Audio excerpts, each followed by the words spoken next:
বাংলাদেশ জাতীয়তাবাদী দল বিএনপি চাঁপাইনবাবগঞ্জ সদর উপজেলা পৌর শাখা ও অঙ্গ সংগঠনের আয়োজনে আলেম ওলামা, ইমাম, মুয়াজ্জিন ও কোরআনের হাফেজদের সাথে নিয়ে মমতাময়ী মা বেগম খালেদা জিয়ার বিদেহী আত্মার মাগফিরাত কামনায় বিশেষ দোয়া মাহফিল অনুষ্ঠিত হয়েছে।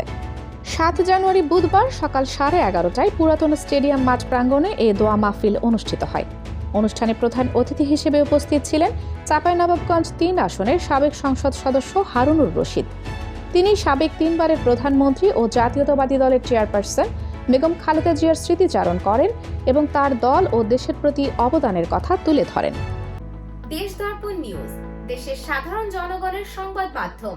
আপনার সংবাদ এবং বিজ্ঞাপন প্রচারের জন্য যোগাযোগ করুন স্ক্রিনে দেখানো হোয়াটসঅ্যাপ নম্বরে।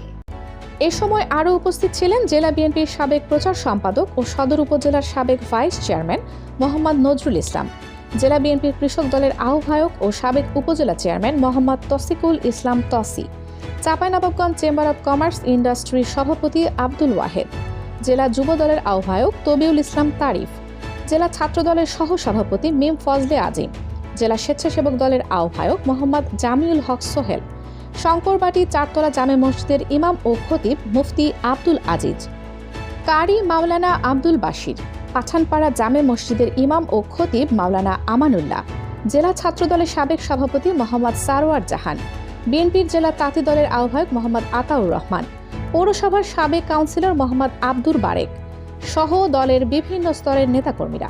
দোয়া মাহফিল পরিচালনা করেন চাঁপাইনবাবগঞ্জ টাউন জামে মসজিদের খতিব মাওলানা মাহবুবুর রহমান। পরিশেষে দেশনেত্রী বেগম খালেদা জিয়ার বিদেহী আত্মার মাগফিরাত কামনা করে বিশেষ মোনাজাত করা হয়।